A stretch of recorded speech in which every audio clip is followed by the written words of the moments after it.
Hi guys, my name is Nishil Kaushal and I am currently interning with Lexington Company, and today I will talk about the rights and obligations of an agent with regard to the principal. So basically, who is an agent? So an agent, according to section 182, is a person employed to do any act for another or to represent another in dealings with a third person. The person for whom such act is done or who is represented is called as a principal. For example, A appoints B to buy 100 tons of iron on his behalf. Here, A is the principal and B is the agent, and contract between them is called as an agency.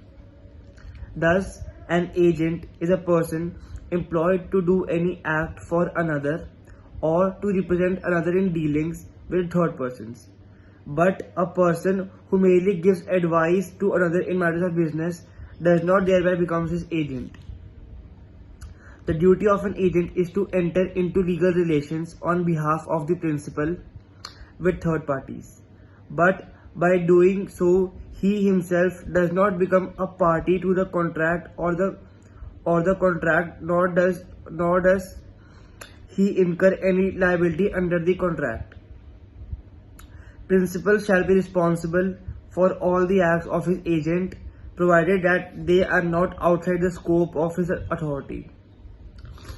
So, a principal is answerable to third persons for the act of his agent done within his authority till his authority is terminated. An agent is personally liable for the act done which is not within his authority, but a principal may take the responsibility for the unauthorized act by ratifying the act. So, what are the rights and obligations of an agent with respect to the principal? So basically, I'll first tell the rights of an agent. An agent has certain rights against the principal, as first, right of retainer.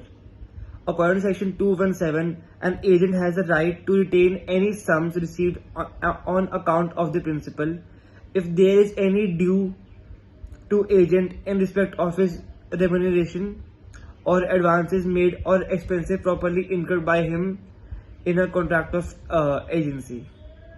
Right to receive remuneration. According to section 219, an agent is entitled to receive his agreed remuneration. If nothing is agreed in respect of remuneration, then reasonable remuneration should be paid to the agent. The right to claim the remuneration arises only when the agent has done what he had undertaken to do so, unless there is a special contract. But section 220 bars to take remuneration in respect of the part of the business which he has misconducted.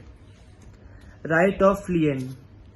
According to section 221, in the absence of any contract to the contrary, an agent can exercise the right of lien over goods, papers and other properties of the principal received by him, until the amount due to himself for commission, disbursements and services in respect of the same has been paid or accounted for to him. This right of agent is a particular lien. However, the agent may have a general lien by a special contract. Right to be indemnified.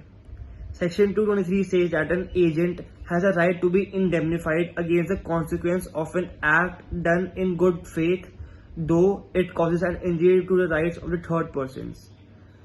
An agent has also the right to be indemnified against the consequences of all lawful acts done by him in exercise of the authority conferred upon him.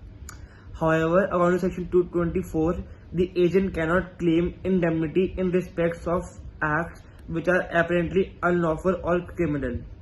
For example, A employs B to murder C and agrees to indemnify him against all consequences of the act.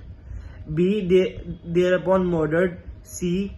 A is not able to indemnify B for those charges. Right to compensation. According to section 225, the agent has a right to be compensated for injuries caused to him by the principal's neglect or want of skill. Right of stoppage of goods in transit. An agent has also a right to stop the goods in transit when, first, he has brought the goods either with his own money or incurring a personal liability for the price, and second, the principal has become insolvent. Now, what are the duties of an agent? So these are the basically following duties towards the principal. First, duty to follow principal's direction or customs. According to section 211, every agent has an act within the scope of the authority conferred upon him and perform the agency work according to the directions given by the principal. If any loss is sustained when the agent acts otherwise, the agent must make good to the principal. If any profit is accrued, the agent must account for it. According to the principles of agency, it is a duty of the agent to follow the instructions of his principal. While discharging his duties, he should exercise reasonable diligence. If any loss is caused due to negligence of the agent is liable to make good to his principal. However, the loss should be caused by the direct consequence of his negligence. Second, duty to carry out the work with reasonable skill and diligence. According to section 212, the agent must conduct the business of the agency with as much as skill as is generally possessed by persons engaged in similar business. Unless the principal has notice of his want of skill, the agent is liable to pay compensation if he does not work with reasonable care.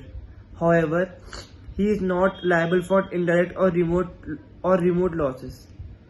Duty to render accounts. According to section 213, an agent is bound to keep proper accounts of his principal's money or property and render him on demand or periodically if so provided in the agreement. Fourth, duty to communicate. According to section 214, an agent must communicate to his principal in seeking to obtain his instructions before taking any steps in facing the difficulty or emergency. Duty not to deal on his own account. An agent must not deal on his own account in the business of agency. He must not himself buy from or sell to his principal goods if he is asked to sell or buy on behalf of the principal without obtaining his consent. Now, duty not to make any profit out of his agency except his remuneration. Section 217 and 218 deals with this duty. An agent stands in a fiduciary relation to his principal, and therefore he must not make any profit out of his agency. The agent must pay to his principal all money received by him on principal's account. However, he can deduct all sums which are due by his principal in respect of his remuneration or expenses incurred by him. Duty on termination of agency by principal death.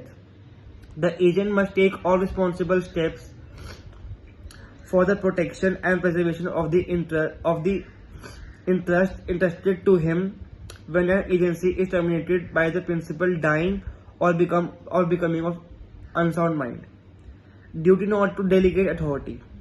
An agent must not further delegate his authority to another person to perform the work of agency unless he obtains authority of the principal or except in cases where the very nature of the business may require the delegation of the authority. Thank you.